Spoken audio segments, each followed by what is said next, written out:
A warm welcome on behalf of the Wilmette Institute to all of you joining us today. We're so happy and we're delighted to have our very special guest, Rainn Wilson, joining us. I'll just make some introductory remarks before we get started.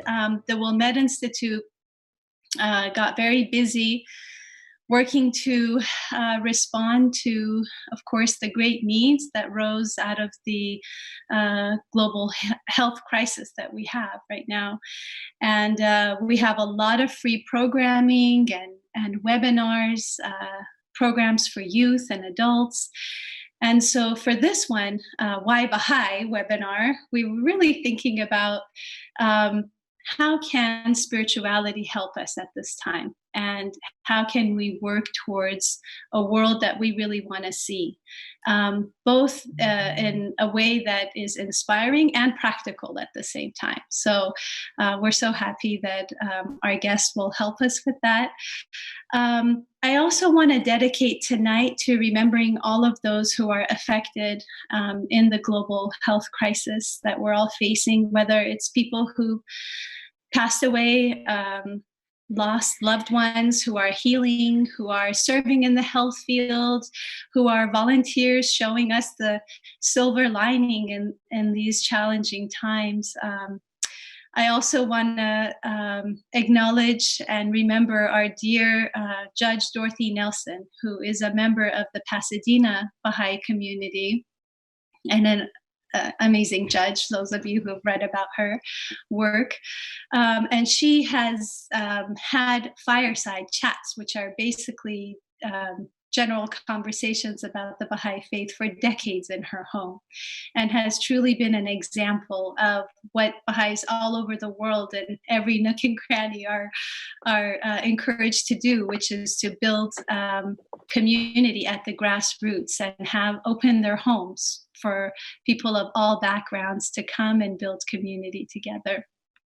And in that light, I think I want to just note that in the Baha'i Faith, there is no clergy. And so our amazing guest tonight is not, speaking on behalf of the faith, or we don't, since we don't have pastors or mullahs or rabbis, he's just one of my dear Baha'i friends and an amazing celebrity, and humanitarian. Rainn Wilson is best known for playing the role Dwight Schrute in the sitcom The Office. Additional film and television credits include Galaxy Quest, Almost Famous, The Rocker, Super, 6 Feet Under, Juno, Backstrom, Star Trek Discovery, Tom Paine, The Peg, Mom, and Don't Tell a Soul. He will also be appearing in the forthcoming series Utopia and The Power. Wilson co-founded Soul Pancake, a digital media company, and Lide Foundation, an educational initiative in rural Haiti that empowers at-risk women and girls through the arts. And so without further ado, I'd like to invite dear Rainn to open up and share this beautiful conversation about the faith with us. Great. Thank you, Chitra. Thanks for that wonderful introduction. I don't want to embarrass you, but it was so cute that this movie I did a couple years ago called The Meg, you called it The Peg. And I was like, you said The Peg. And I was like, is that like a pirate movie or something? Or about someone named Peg? It's a pretty funny movie idea, The Peg, about a girl named Peg. That would be me, wouldn't it? I live in a cave. Thanks so much for the introduction. And thank you guys for attending, all of you. It's our first time. They've done some webinars here, but we haven't done anything quite like this before. This is new. We want to do one next week. We want to try it out and see how it goes. So bear with us if there's some mistakes or anything like that. We pre-selected some questions that came rolling in before the webinar. So I'm not going to actually be giving a talk or anything like that. I'm just going to be answering some questions. And then at the end, if other people have other questions, we can answer direct questions from you, the participants, all 178 of you. how do we want to begin? I think we have a fun poll that we put together. Nikki, do you want to share the poll with the audience? Maybe we can all take this poll on a scale of 1 to 5. 1 is least successful, 5 is most successful. How successful have you been in using spiritual tools to help you in this current crisis? So what might some spiritual tools be? We can get to some of those later on, but meditation, prayer, service to others. What else? What else do you got, Chitra? Not much, just this. Reading holy writings, focusing on the golden rule, perhaps, as you're stacking heaps of toilet paper up in your shopping cart. And right now, Dan Jones says we're all having a digital spiritual experience. So there we are. And then at the bottom, are you at least 30 years of age? We're just trying to kind of generally mark what kind of age groups we're talking about here. So, and then I guess you fill it out and you submit it at the bottom, right? And submit. And there we go. Okay, good. So enough time with that. I think they're all done now. Do you want to read out can you see the results, Rainn? We can't see the results. Okay, no. I can see the results. Do you want to hear the results? Share it with us. Okay, so on the scale of 1 to 5, the most popular vote is for number 4. So I think we're doing pretty well. Wow. 34% of people said 4, 24% said 5, 27% 3, 10% 2, and only 5% 1. So. Oh, wow. Okay, great. Yeah. Well, I would, whoever put 5 should be teaching this class, not me, because I have not been a 5 at all. And we have 33% who are under 30. Okay, great. Wow, a lot of young folk. That's fantastic. How do we share the slides now? Can we go to Nikki question number 1? I will share them. Right. I just wanted to quickly say that the questions that were on Zoom for the participants that registered, we really just tried to take as many of them and with Nikki put them into categories. So what you'll see at the bottom is kind of like the theme. So the first one is, what is it? What is the Baha'i Faith, right? And the questions will be just as the person typed them. So there'll be like maybe 2 questions that were selected from that category. Okay, great. So as we can see, the question here under what is it is, what is the Baha'i Faith? Is it a religion? I don't know about it because I'm 14 years old in India. Oh, and you don't have Google in India? I'm just kidding. I gotta be me. My first introduction to the Baha'i Faith was reading The Bassoon King. Thank you for that. That's my book. One of them. I've never heard members in my city, in Pittsburgh. Is this faith commonly practiced in the U.S.? Are there places of community worship? Have I been sleeping under a rock all this time? Yes, you have been sleeping under a rock all this time. So most of you, I see that there are some Baha'is on here, and most of you probably know a fair amount about the Baha'i Faith. But for, let's say, that 20% that really knows very, very little, I'm going to just describe the Baha'i Faith in a nutshell. So Baha'is believe that there is only one God, that you can call this God whatever you want, Allah or Gaia, the Great Spirit, Lord Jehovah, whatever you call the great creative force beyond this physical world and in infinite worlds of God. It doesn't matter how you label that force, that is God. Baha'is believe in this one God. So Baha'is believe that the way that this God educates humanity spiritually is by sending down specially appointed divine teachers. Sometimes they're called prophets of God. Sometimes they're called a messenger of God. Baha'is like to use the word manifestations, or a manifestation of God, which I love that word, manifestations, to manifest something, like the word made flesh, like Jesus says, like it's a spirit of the divine in human form. And these divine teachers come down every 500 or 1,000 years or so with a new message for humanity as humanity grows materially we grow technologically, we also need to grow spiritually. And these spiritual lessons are unfolding like chapters in a book. So a lot of these spiritual teachers you've heard of before, going way, way back to like Abraham, right? To Zoroaster in Persia, to Krishna in India, and Moses and the Buddha, and then Jesus and Muhammad. And these are divine teachers that have taken humanity up, spiritually educated humanity up to the modern age. And Baha'is believe that there is a new messenger, prophet, or manifestation of God for this modern age, whose teachings are the most relevant to this modern age. He doesn't have a station higher than any of the other divine teachers. It's just the most recent and the most relevant. And his name is Baha'u'llah, and he is the founder of the Baha'i Faith, Baha'u'llah. And his name is a title that was given to him, and it means the glory of God. So Baha'u'llah lived in Persia, in Iran, in the mid-1800s, and spent his whole life, because of his mission of peace and love, being tortured and banished and exiled from country to country to country, along with his friends and family. And Baha'u'llah ended up in the Holy Land in Israel, and that's where the Baha'i Holy Land is, and in Haifa, Israel, surrounding area.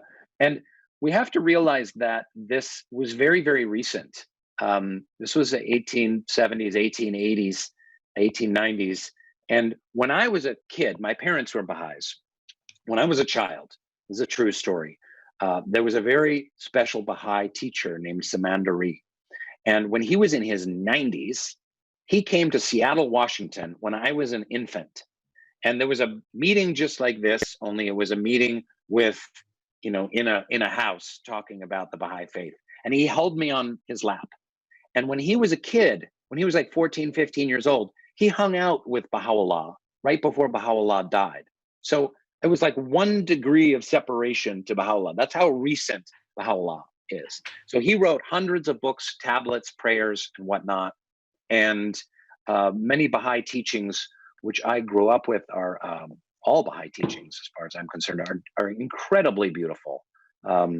It's all about anything that we can do as a species sharing this planet to create unity.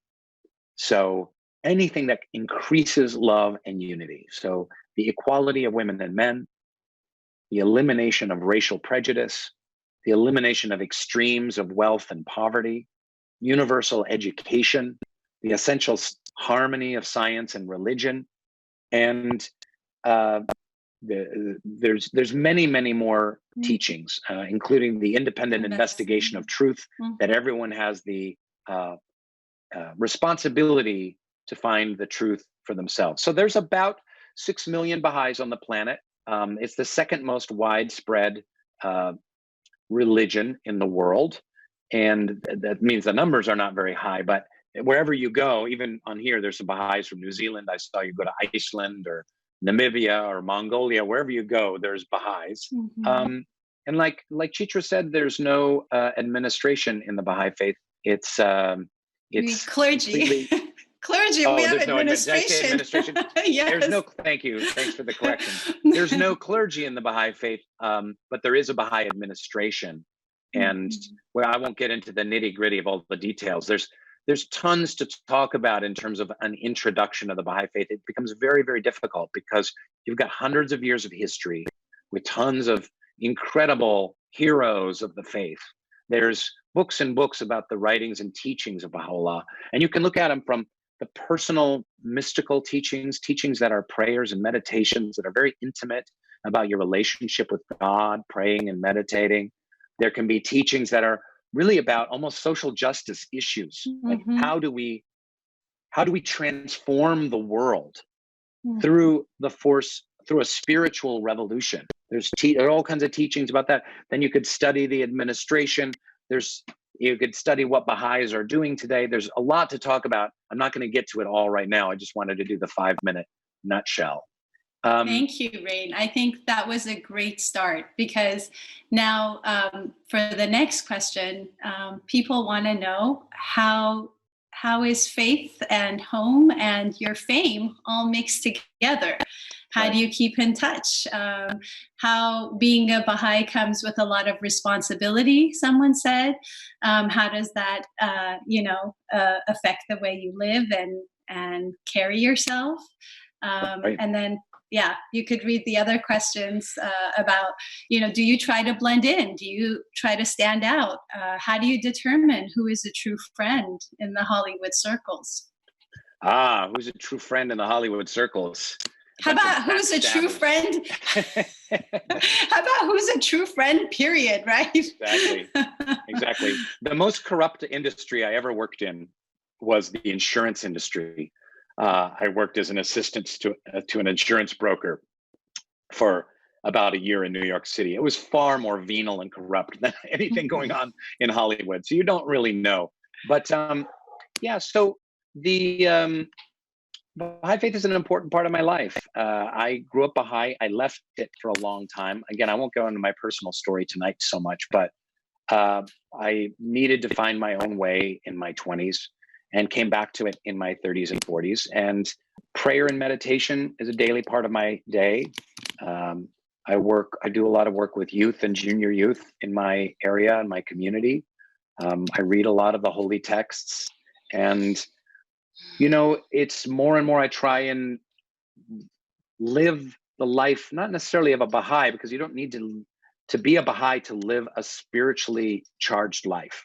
So if our reality is that we're a soul inhabiting a body for a brief period of time on this earth, and that this soul goes on toward God for infinite worlds of God, if that's our reality, then how do we live the life of the soul and less so the life of the body? And that doesn't mean neglect the body or ignore the body or abuse the body, but so much of our contemporary culture is about what do we do for our body and how do we look good, and we got to look attractive to the other sex and work out and use billions of dollars of facial creams, and a lot of people put their attention and focus on that life.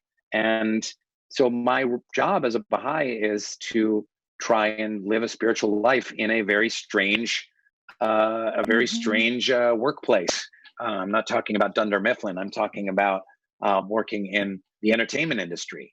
But it would be a challenge. I'm sure, Chitra, you're in academia. I know that it's a challenge trying to be a spiritual being in a material world, no matter what your occupation, wouldn't you say? Yeah, absolutely. Whether it's how many books you've published or how many research projects you've been a part of, every sector has its own ways of flexing, right? Like just people's egos taking over. So, but that's exactly why religion isn't just a label or just about a congregational mentality of going somewhere and praying and then having that as like checked off as a category in your life, but that it really has to permeate our very lives, the way we think and the way we want to manifest ourselves in the world. So, yeah. But I do want to go, Rainn, back to question number one, because I think I missed something important here. People wanted to know what if the Baha'i faith is a branch of another faith. Is it related to Islam? Is it a part of, can you talk about that a little bit? Yeah, that's a great question. Most of the world's religions are started in a sense, from one perspective as a branch of another religion. You can look at Buddhism as starting as a branch of Hinduism. You could certainly see Christianity as a branch of Judaism, and many Jews would consider it a very successful branch of early Judaism. The Baha'i faith started in the Muslim world. And I'm not really a historian about this, but is in my limited understanding, the Baha'i faith started in the Muslim world. So there are many, when you read the Baha'i writings, there's many references to the Quran and to the Prophet Muhammad. but the Baha'i Faith is an independent world religion that very quickly established itself as something sprung from Islam, something hoping to reform Islam, and something kind of independent and global and separate from what Islam is. And all you need to do is look at some of the central teachings of the Baha'i Faith and how they're both in alignment with Islam, but they're kind of next level Islam, like teachings of the equality of women and men, for instance, as being crucial to humanity's maturity. So do you want to add to that? Yeah, for sure. So it's kind of like the relationship that the Baha'i Faith has with Islam is just as Christianity has with Judaism, where Christianity is its own faith, but it came out of, the period where Judaism was the latest revelation in that time and place. And so Baha'u'llah talks about how religions are as the season. First, when the messenger comes, whether it's Zoroaster, Buddha, Jesus Christ, Muhammad, Baha'u'llah, they really inspire people, just like the budding roses, or springtime, where people are really exhilarated with this new message and inspired. And then comes summer, when there's fruits, that the tree bears for humanity. And you could take the example of Islam, where there's algebra and universities and astronomy that's born, out of that. And then comes the fall, where the leaves are coming off the tree, and then it's followed by winter, when the tree is really just in branch form, and the true spirit and the teachings are gone, and people are just basically worshiping a dogma or something. And so that's when religion needs to be renewed again with the next manifestation of God that brings the same spiritual teachings, but different social teachings that are suitable for the time and place in which they appear. Just like Rainn was saying, you can see the difference of the social teachings, for example, between Islam and the Baha'i Faith. Yeah. So moving on to question 3, my question is, how do we know God exists? And the heading is, anybody up there? And do you think people will be more awake to God's call now? How do we know God exists? So obviously, this is a question that is debated on the internet, on message boards and on YouTube. And there's countless hours, hundreds of hours devoted to this question. And it's become a very divisive question. So I don't want to kind of get into the old atheist versus theist kind of tropes. I feel like one of the important things that both atheists and theists can recognize is that we have free will. So we have the choice to make a lot of decisions about ourselves and our lives, and we can choose to believe in a higher power, or we can choose not to. But there's this how do we know God exists could be a 3-hour talk that we dive into. But I will say that from my perspective, it's not God. The existence of God isn't certainly something that can be proven in a laboratory or with a computer program or a math equation. That the existence of God works inside of me very much in the way that art or music or poetry works. That, first of all, even to go back a further step than that, it all comes down to a definition of God. I often will say to an atheist, I don't believe in the God that you don't believe in. There is, if you believe that God is an old white man on a cloud with a beard, scowling down on people, deciding that some of them get to go to heaven and other ones are damned to hell, that's not the God in any way, shape, or form that I believe in. The God that I believe in would be closer to something like beauty, or truth, or music. When I listen to music, live music, especially with certain bands or orchestras or jazz combos or whatever, like I am transported. I feel a transcendence that defies the fact that simply my eardrums are ringing and that pressured waves are coming in and touching my ears. There is something behind and beyond music that allows me a kind of a spiritual experience. And to me, that's a portal to knowing God. I think God is closer to love then God is closer to an almighty being. There are many quotes about this. There's many different ways to argue it and to look at it, many facets to this.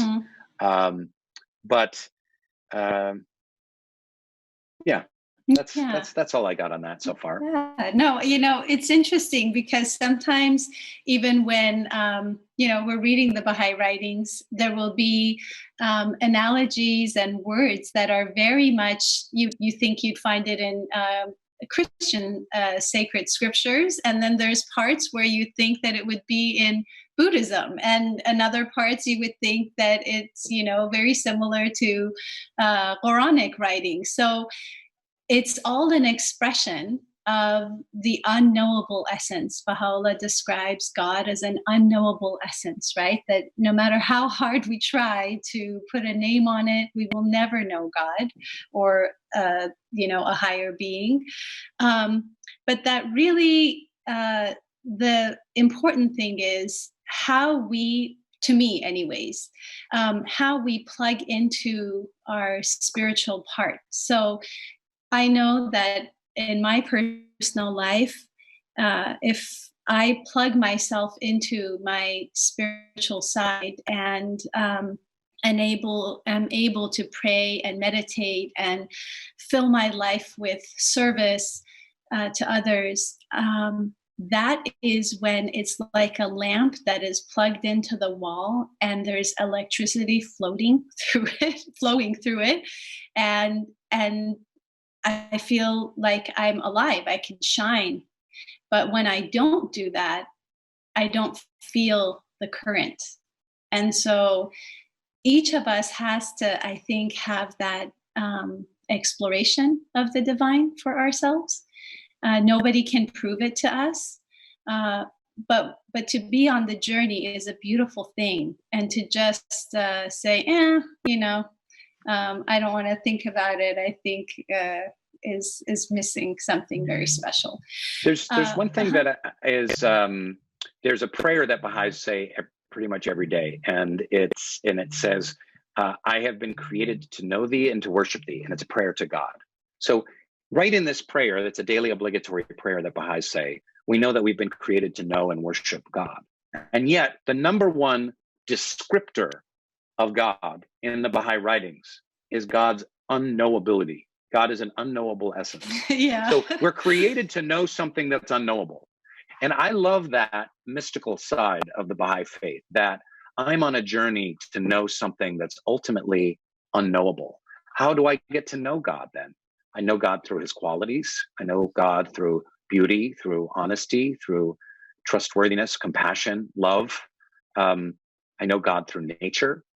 I know God through service. There's various ways to know the divine and get that taste of the divine. And that's what walking the spiritual path is.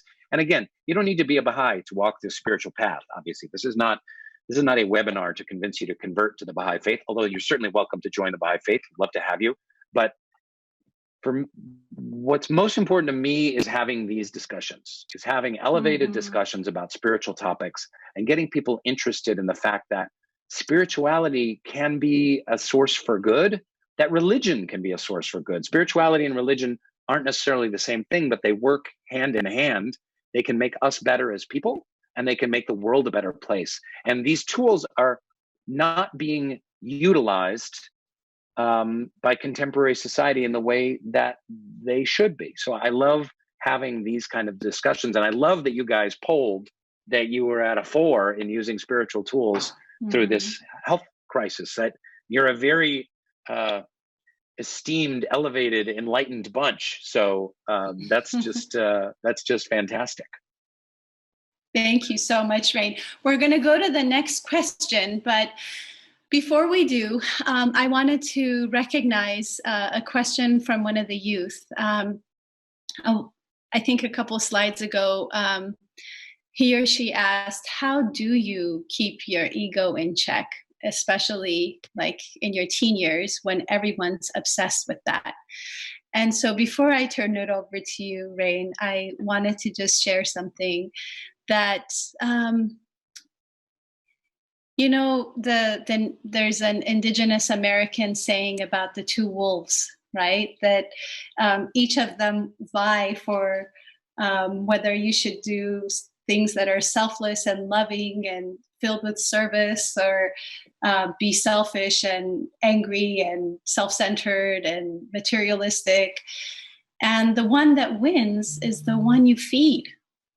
And so we have to ask ourselves every day, you know, what side of myself am I feeding? You know, and what do those activities really look like?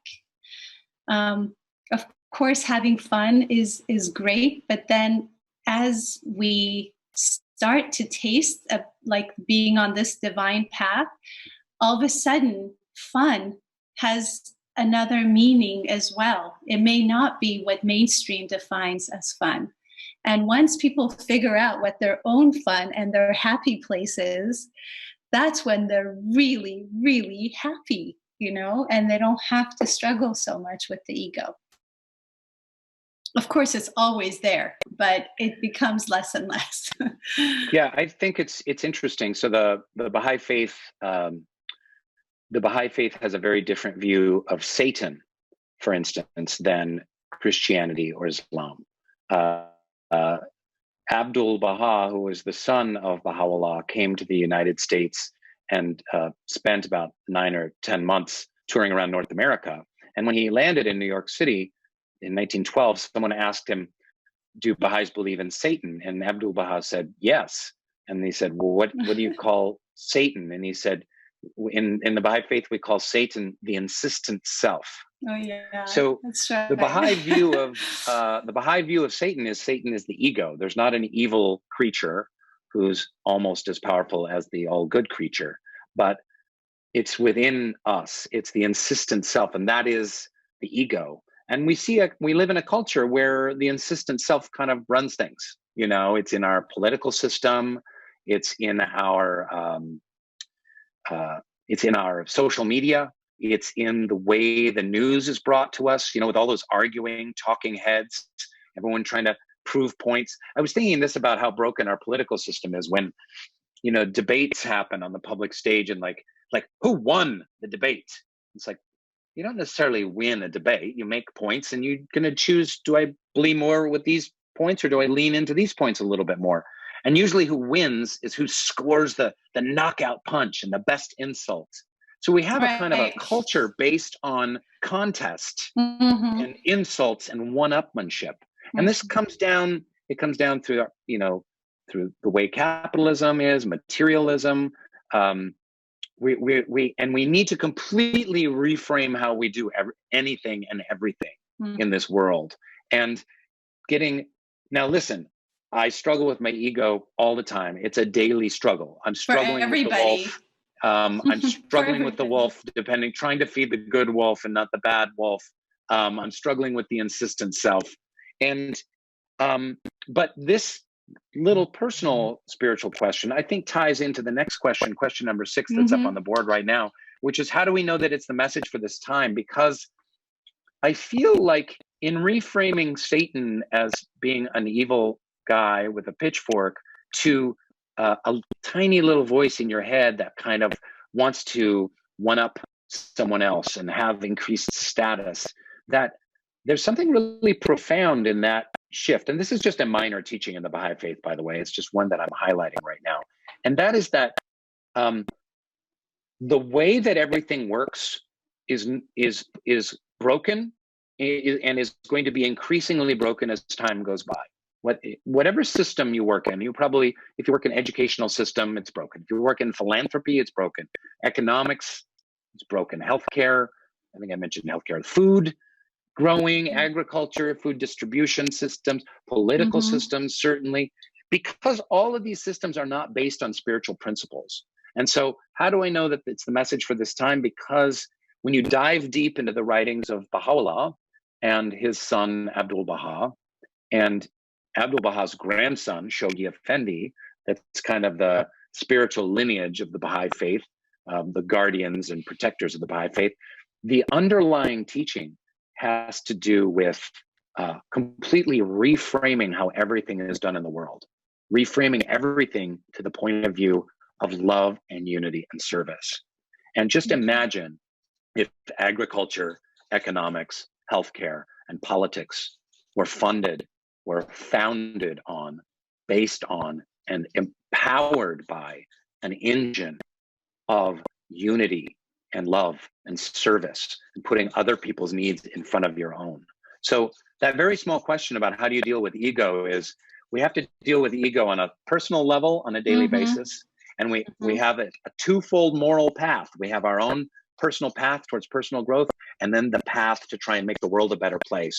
And it really is a spiritual revolution that I believe that Baha'u'llah is bringing. Absolutely. And, you know, one of the major tools in actually implementing what you're saying, Rainn, is the writings that we have from Baha'u'llah on, and Abdul Baha on consultation. Baha'i consultation is truly, I think, one of those revolutionary tools for how we will get there. Because when we have these different, like you were saying, you know, debates and contending people, they're not coming to the table truly wanting to seek truth. They're coming to the table to, Rainn, can you mute yourself? Truly coming to the table to convince others of their perspective, rather than really coming with an open heart and mind. So in Baha'i consultation, actually, there are attitudes and spiritual preparation that you use to come to the table to consult. One is that you pray first, and that you're detached from your opinion. And when you put your opinion out there, that it's as a gift for the collective whole, and that you're doing it to equally search for the truth, and that you don't have the truth, that you just have a part that you're offering in a detached way on this collective journey to find what's best for everybody. And so, go ahead. No, I really thank you so much for bringing that up. And I always forget that, and I love to hear it. And this is another concept, going back to why do I believe the Baha'i Faith is a religion for this time. The idea that consultation is a spiritual concept and a spiritual act is really as revolutionary. And I was just really great to hear. Thanks. Yeah, absolutely. So the next one is life after life. Is there an emphasis on some kind of afterlife in the Baha'i Faith, or simply an acceptance that no one really knows and we can learn to be at peace with the unknown? Well, I love this topic. Death is one of my favorite topics. I've always been that kind of person that even when I was a kid, I'd be like going up to other 13-year-olds going, what do you think happens when we die? You know, nothing clears a room faster, or a dinner party. But I love digging into and exploring life's big questions. That's what we do a lot at Soul Pancake. That's right. Yeah. So yes, this is there are many writings about life after death in the Baha'i Faith. So to put it in a nutshell, we are souls having a human experience, like Teilhard de Chardin, the priest says, the Jesuit says, that we're not human beings having a spiritual experience. We're spiritual beings having a human experience. And this is very much in alignment with the Baha'i Faith. The soul is conceived at birth. When we're babies in the womb, we're growing arms and legs and fingers and toes and eyes that we all need in this world. If you ask a baby why it's growing eyes, it will have no idea. It doesn't see any use for eyes whatsoever in the womb. When it gets out into the next world, all of a sudden, eyes become very, very important. And it's the same way here, that we're in this physical world. We get a good, 30, 50, 60, 80, 90 years on this planet, riding around in our meat suits. And then when they fall away, what we take with us on an infinite journey towards meeting our Creator is our spiritual qualities, the qualities of God, the divine qualities within us.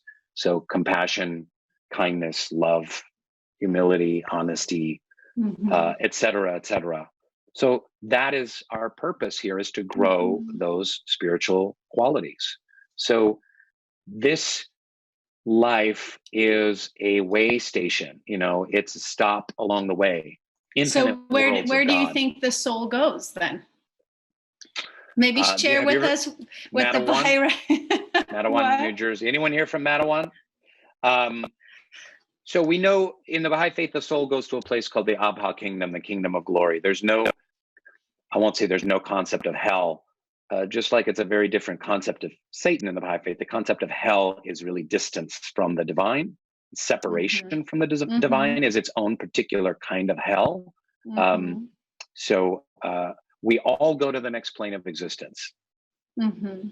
And interestingly enough, in the Baha'i writings, it says it's a different plane of existence that is free from time and space, right? So we can imagine that it's a place of spiritual existence, and that instead of, just as you shared the analogy that Baha'u'llah gave, if we in the womb world didn't have our physical development, our life here would be in a state of hell if we hadn't developed all of our faculties, all of our limbs, all of the things we need to be happy in this world.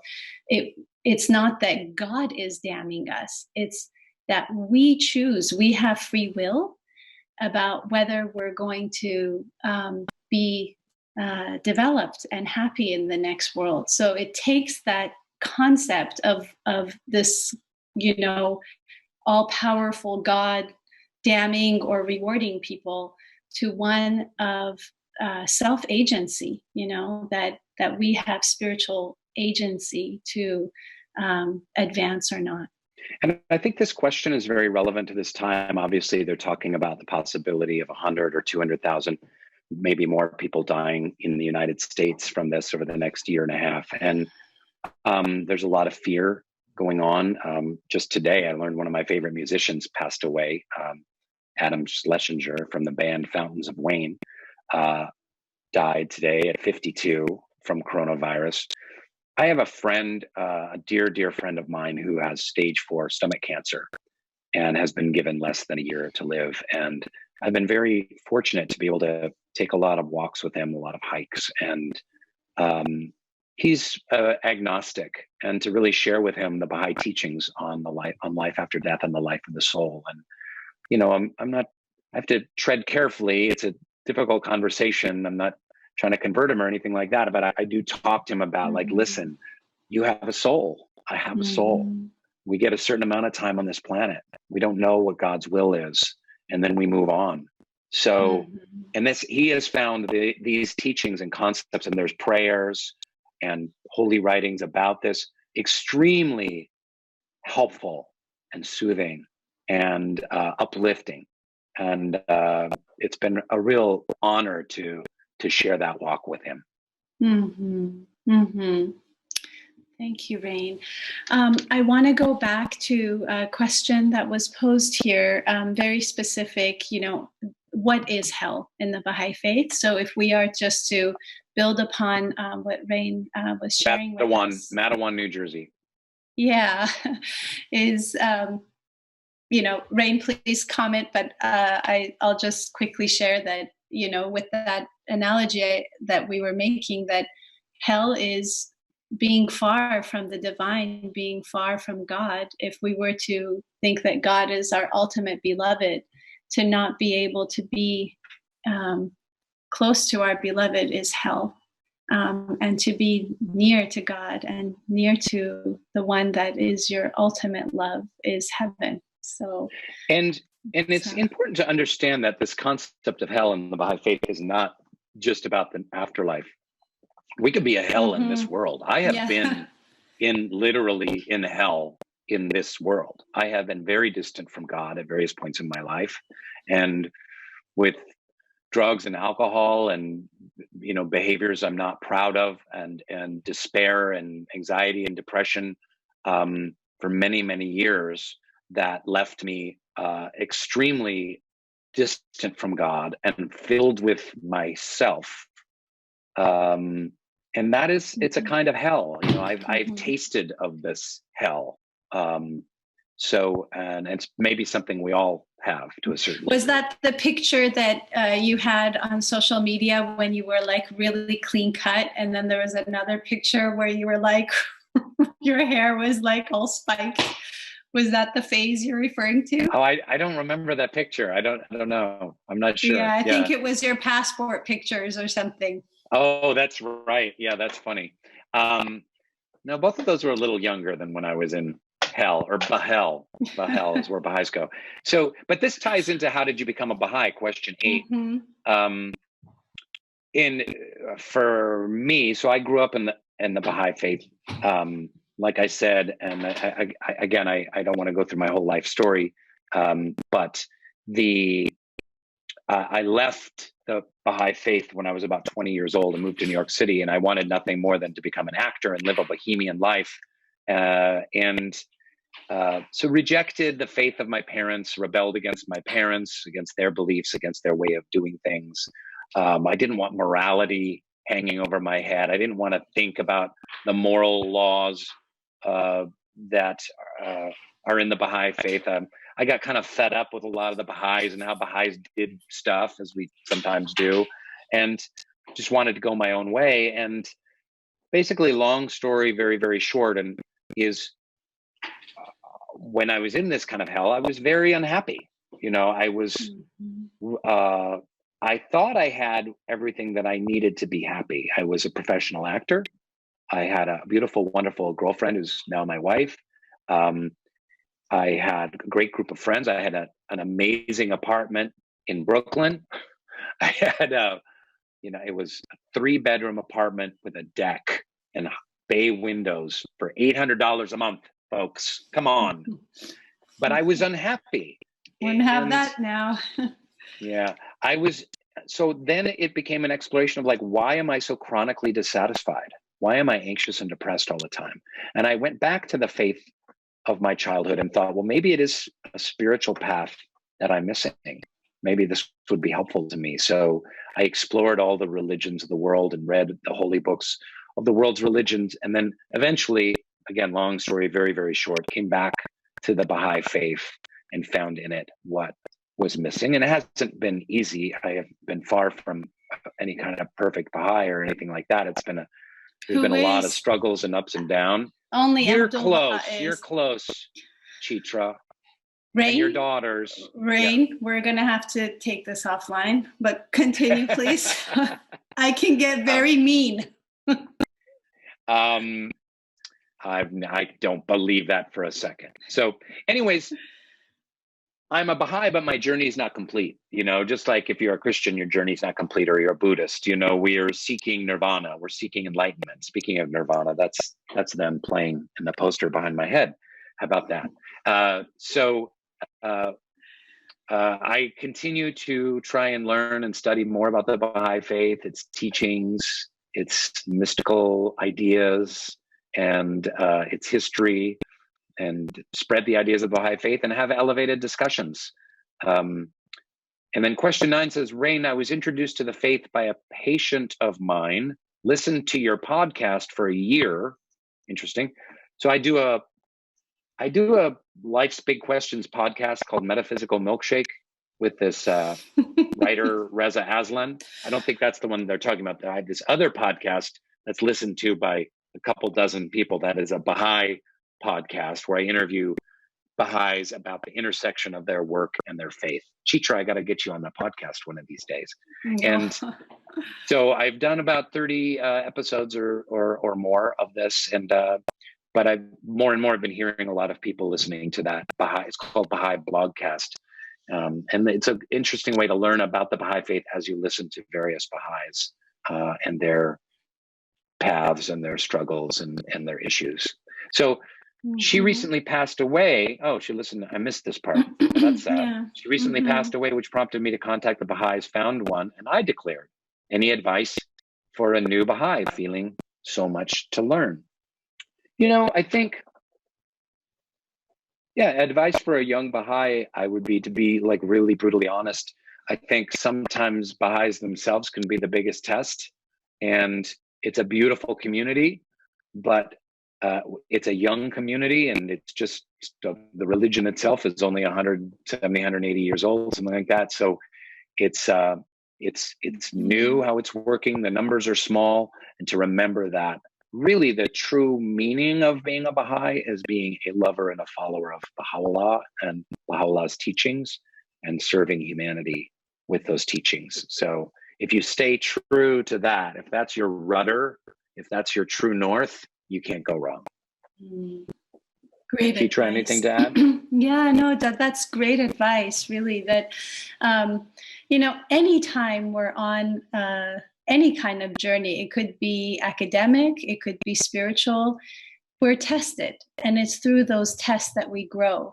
So being a Baha'i and being in the Baha'i community isn't a walk in the park, you have to strive, and you have to try to implement Baha'i consultation when you really feel like, you need to make your point and everybody has to listen, kind of thing, right? So it's something, though, that it's kind of like when you exercise after a long time and your body gets that energy and you feel so great, and when you're not doing it you feel lousy. It's that way that you're going to be tested, right? Whenever you want to do something that's significant of any nature, but it's just persevering and staying on that path, knowing that you're in it because of your relationship with the divine, not because of other people. So to echo what very Rainn well said. So now I think we've hit the end of our questions here. Do we have more questions? Nikki, are you there? There's a Q&A. Oh, yes. Here's a whole bunch of questions. Oh, we have quotes. Yeah, so maybe those who are participating, if you would like to just take a moment now that we've said a lot of things, I'd like to share this quote, just a quote of hope in these very challenging times. And maybe at the end of it, we'll have some questions from you to continue our dialogue with, okay? And Rainn, please feel free to read and answer the questions as you will. Don't wait for me to. This quote is from Abdul Baha, Baha'u'llah's son, Baha'u'llah, the Prophet founder. And as was mentioned, Baha'u'llah was in exile for 40 years and in prison. And so he wrote a lot of different tablets and writings, as Rainn referred to. But Abdul Baha, his son, spent a lot of time with him, even in prison, and so this is from his writings.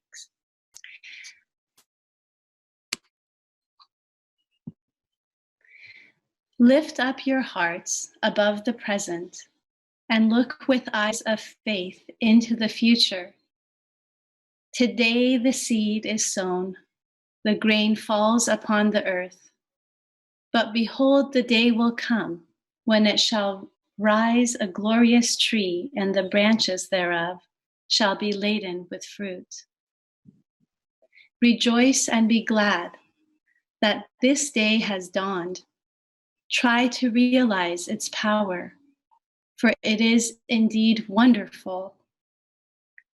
God has crowned you with honor, and in your hearts has he set a radiant star.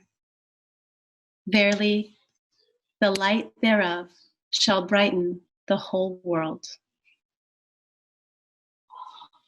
It's beautiful. So beautiful. In your hearts, he has set a radiant star. It's really beautiful. So we have the Q&A box here. This is such a great thing here, this Q&A box. So there's some really great questions in here. Yes. But you can I'm sorry? You could choose some, Rainn. Yes. I think there's many for us to do all, but there are some really good ones. So here we go. I chose one.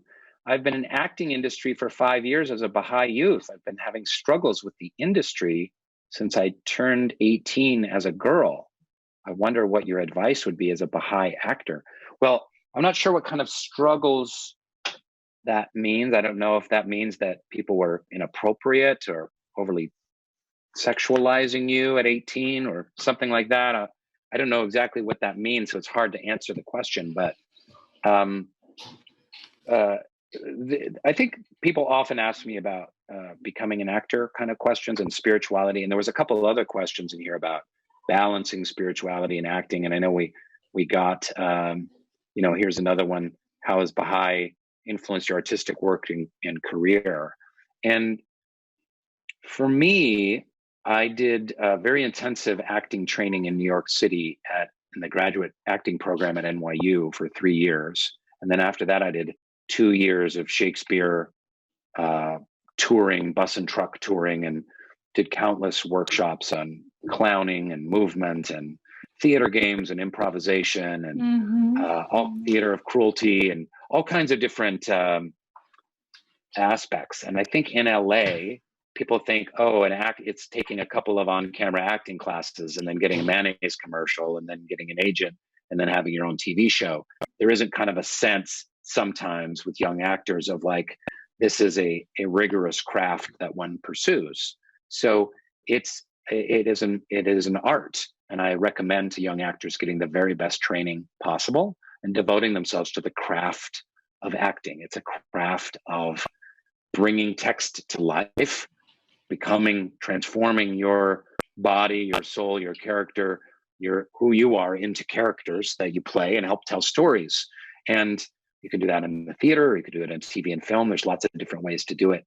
So I would recommend, getting that training and sticking with it. I think there are a lot of challenges for young women in the industry, but there's all kinds of challenges. There's the challenges of the insistent self are very strong in the acting industry. But at the same time, I will say that, for instance, in the Office cast, good half of the cast goes to church every Sunday. They're very open to spirituality, extremely loving, kind, church or synagogue, and a very warm, supportive, family-oriented bunch of people. And by and large, most of the people that I've worked with have been that way. Oftentimes, the very worst elements of Hollywood are the ones that get all the press, and you just don't hear the stories about Steve Carell and his wife and his beautiful children, doing service work and going to church on Sunday, because it doesn't make the newspapers. So you have to understand that there's a lot of different sides. And I've worked with tons and tons of people in Hollywood that are simply trying to tell great and important, entertaining stories and be good people along the way. Thank you so much, Rainn. There are a few questions here. I want to make sure that we address the question of the pandemic. I know that people are really worried and thinking not only about their physical well-being and what they need to do to keep themselves healthy, but maybe exploring some spiritual perspectives on what's going on.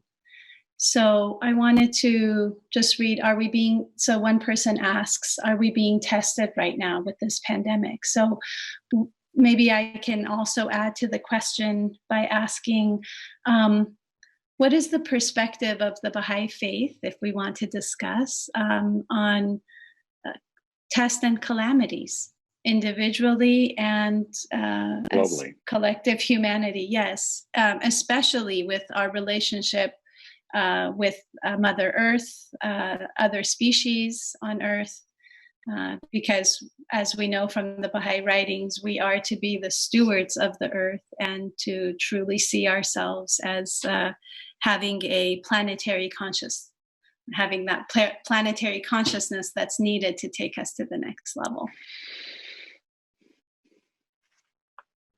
Yeah, I think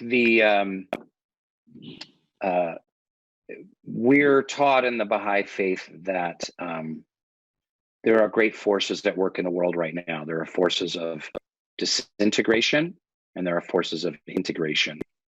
And this pandemic will probably cause some of both.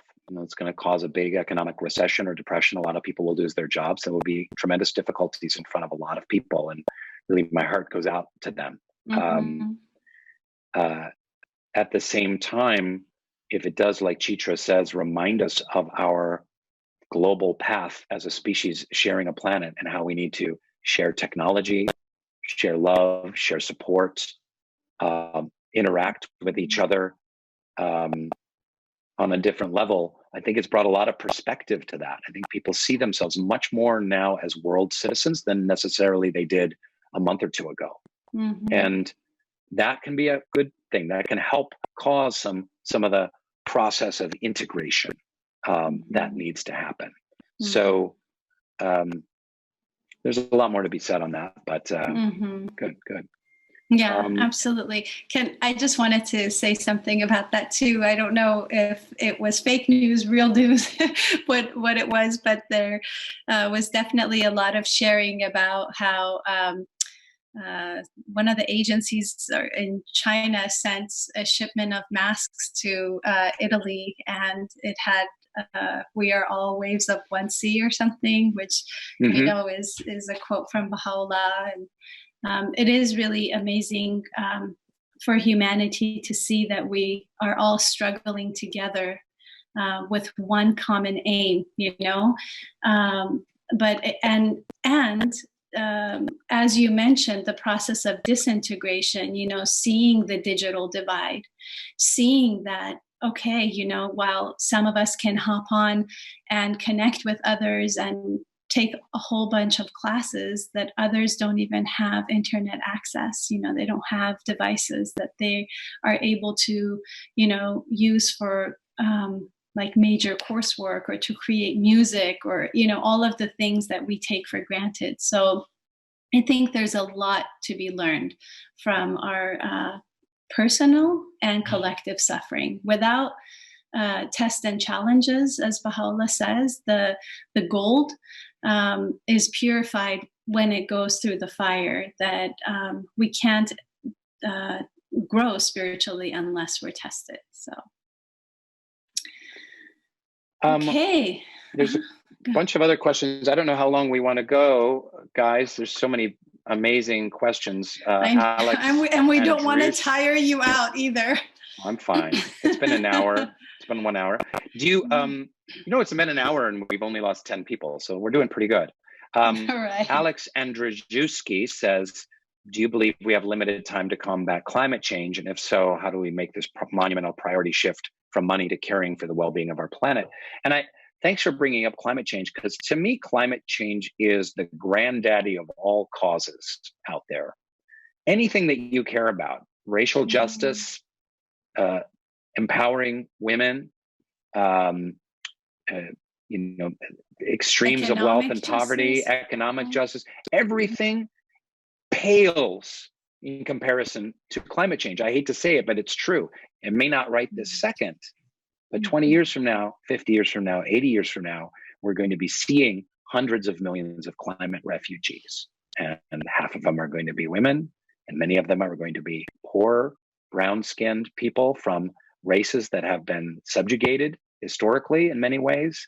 And it has to do with immigration, and it has to do with economics, because it's the poorest people among us that will be the most grossly affected. And it's the rich people that are causing all of they have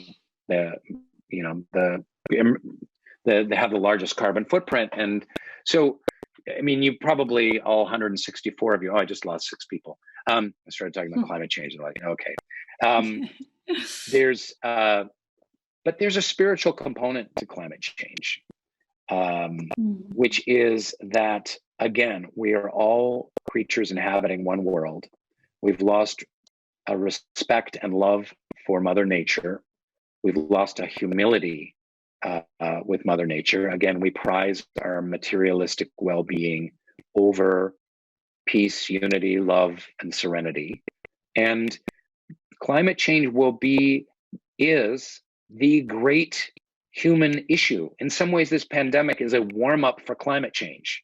The discussion that we're having around the world and the way we're tracking the disease around the world and how various governments are working, how we learn from other governments. It's a warm-up for what needs to happen when we dig into climate change. So there's a fascinating look when you look at the spiritual underpinnings of why climate change has happened, the rampant materialism that is underneath climate change, who it's going to affect. It is the most important issue facing us.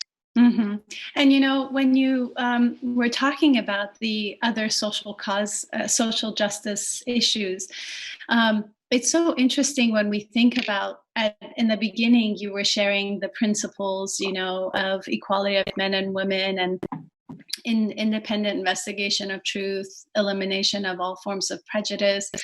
All of these are interconnected one with another. So the topic of climate change has its title, but within it is, environmental justice, is connected to racial justice, is connected to economic justice, and all these principles that Baha'u'llah has brought are interwoven.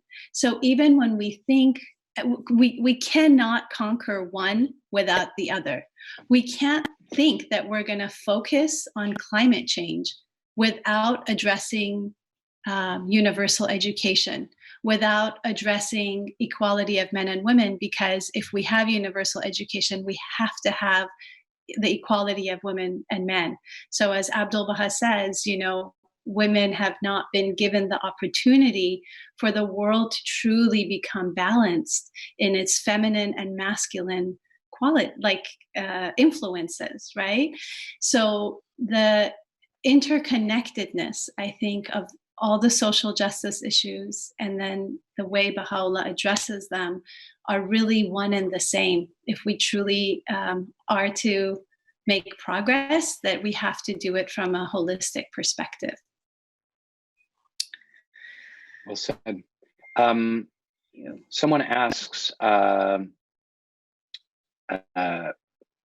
does being a Baha'i help in this time where racism is so strong? If Baha'i communities are diverse, how do they avoid the same anger, mistrust, and violence, or the temptations to go there? And thanks for that very probing question. It's interesting because in the healing of racial injustice and racial prejudice is Abdul Baha calls, and Shoghi Effendi, you call the most great issue, the most, what is it? The most what issue? The most vital and challenging issue. The most vital and challenging issue for the United States. It really is around the world, but especially for the United States. So fighting for the elimination of racial prejudice and encouraging diversity and the beauty of diversity is so important in the Baha'i Faith. It spread very rapidly in the African-American communities, especially in the 60s and 70s. And actually the Baha'i Faith is the second largest religious minority in South Carolina. So there is around the world a great deal of diversity in the Baha'i Faith, but the Baha'i Faith itself is certainly not immune to the inherent and inherited racism of the world outside. And it's something that Baha'i Faith wrestles with, on a community level, on a national level, on an international level. It will be a vital and challenging issue and discussion for generations to come.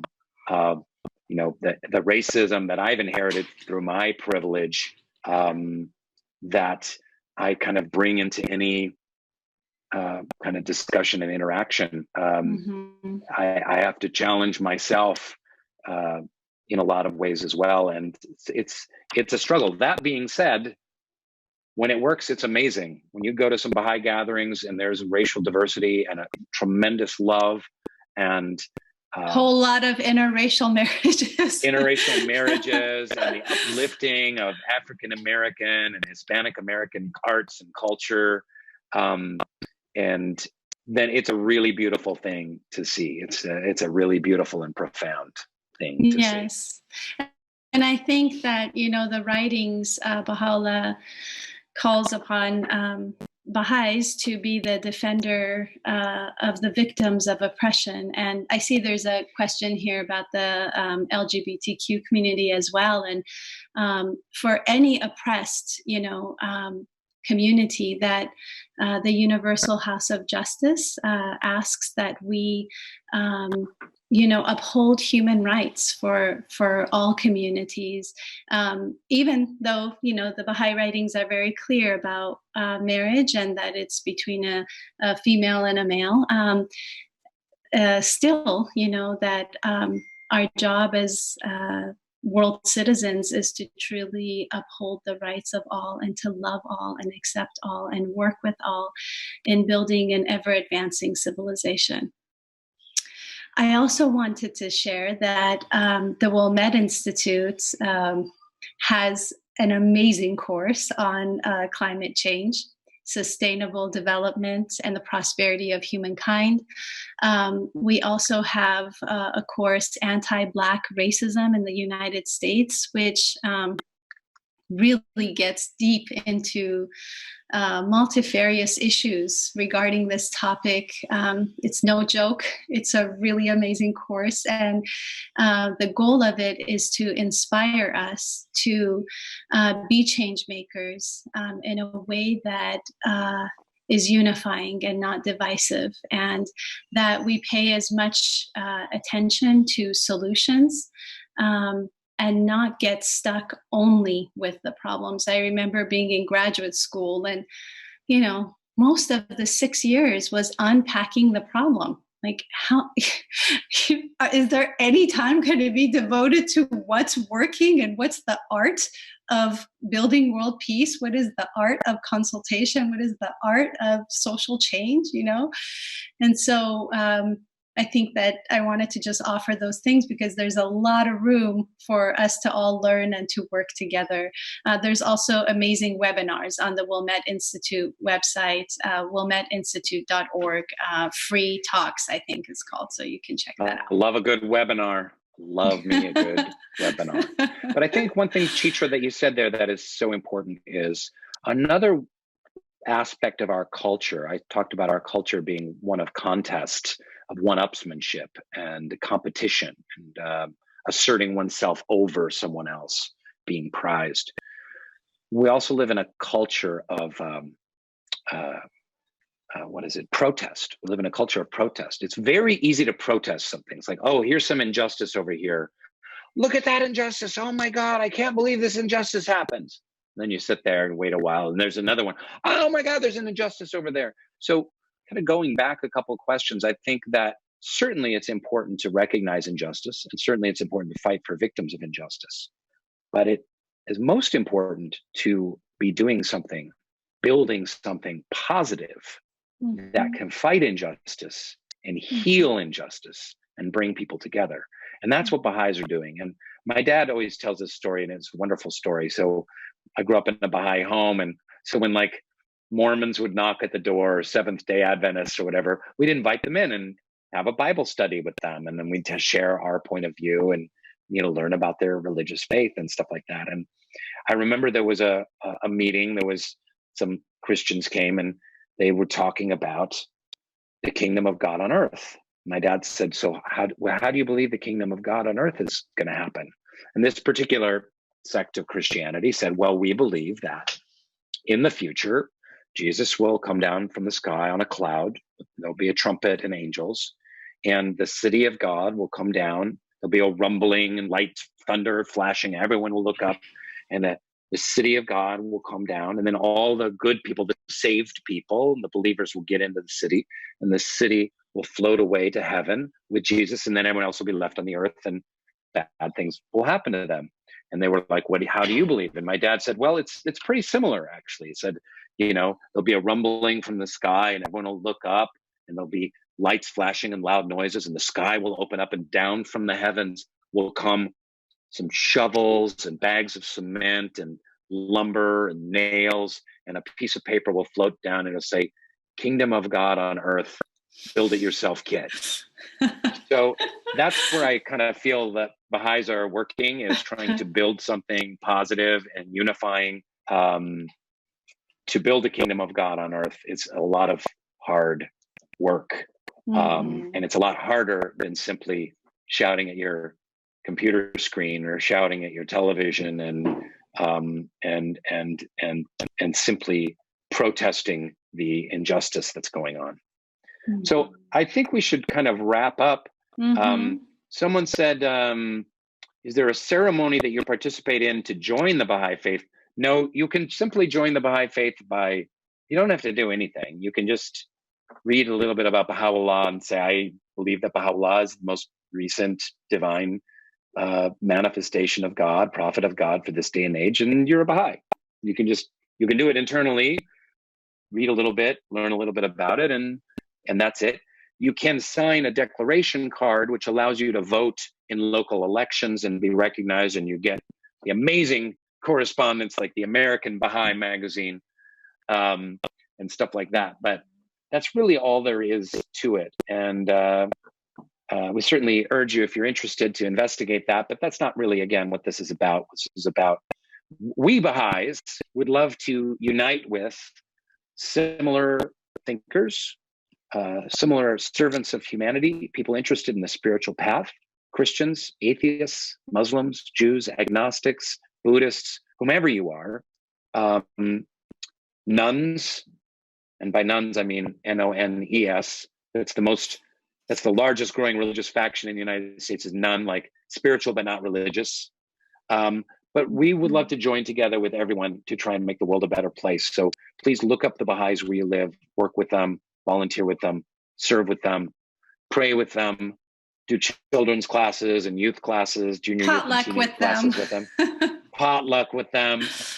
We'd love to have you along the journey. Now, Chitra, we're going to talk about next week and about youth and other links and stuff like that. Can we get that stuff out there? Yes, absolutely. I think we're just going to share. First of all, for next week, I think we're going to do this same time, same place. Hope to have you all and other friends joining us, especially youth and young people. But this is for all ages. We'd love to hear your comments and thoughts. If you have suggestions for things you'd like to see, topics you'd like to discuss, love to have that. If you'd like to see little video clips of some of the things we're discussing. I wanted to also say that when Rainn was, inviting everyone to work with the Baha'i community, we are indeed, trying to work with people, like-minded people, to do things that are not just trying to put a Band-Aid on issues, but to really explore the root of the problem, to maybe change our thinking about some things, which will then in the long run manifest the change that we're all looking for. So some of those things might be being in a study circle, which is the institute process. That institute process is a series of workbooks. It's participatory, and through discussion, people read the writings and they discuss it and they try to apply it to their lives. The first book is called Reflections on the Life of the Spirit, and then goes on to other courses. Maybe in the future ones we'll talk about the other courses.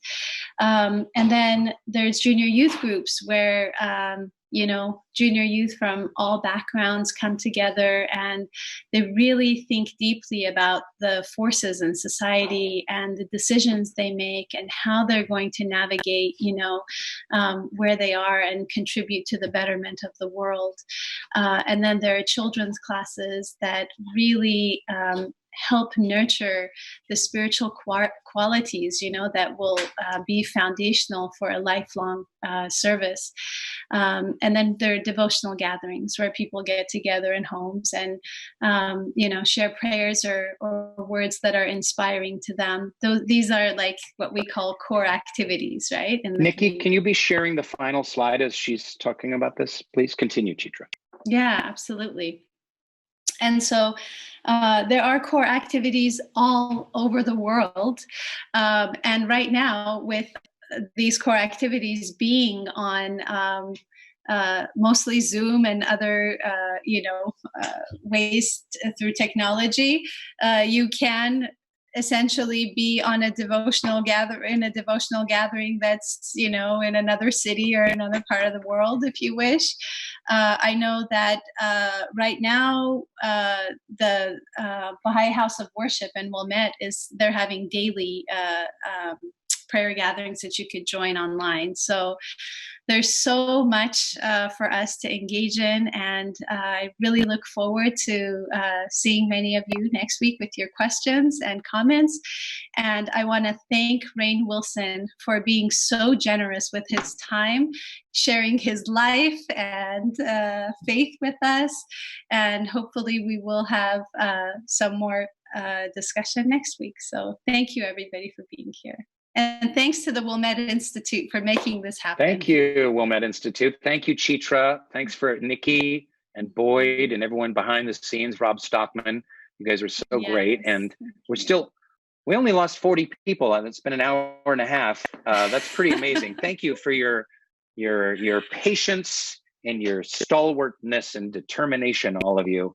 It's been beautiful. This has been a lot of fun. Can't wait for next week. Same time, same place? Yes, and have your questions coming in on the Zoom registration. So you have a whole week to be thinking. Any day, I think you could post it. Right, Nikki? Can they post questions anytime they want? She's not with us right now. So I think you can. But I couldn't find my unmute. Yes. Okay. Once you put up the link on that webpage, they can register anytime. So that link will be up by tomorrow. Perfect. All right. Thank you. Thanks, everybody. Have a wonderful rest of your evening. Thanks, everybody. Thanks for coming by. So long. Bye. Bye. Bye.